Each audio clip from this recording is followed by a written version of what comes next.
Aujourd'hui, je voulais vous parler de la molybdénite. Regardez cet échantillon. Regardez aussi celui-ci.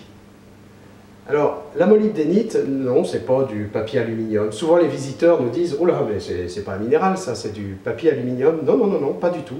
Cette molybdénite est un sulfure de molybdène. Le nom de molybdène vient de molybdos, qui signifie en grec plomb. Donc là, il y a un peu une confusion des genres, mais c'est au XVIIIe siècle, effectivement, que l'on a nommé cet élément de cette façon.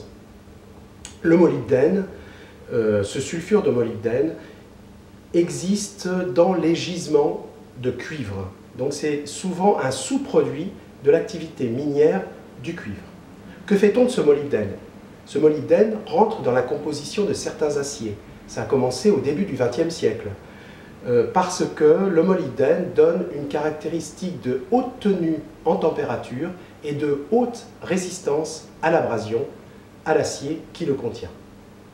Un des exemples les plus connus, un des premiers exemples les plus connus, la Grosse Bertha, en 1914, problème d'échauffement dans ce gros canon, eh bien, acier au molybdène pour pouvoir résister à ça. La molybdénite est aussi une source de terres rares, de rhénium, de césium par exemple. Alors je parle du rhénium parce que c'est ce qu'il compose, là aussi, haute tenue à la température, les petits filaments des lampes. On pourrait parler de toutes ces utilisations du rhénium, mais là, encore une fois, c'est une autre histoire.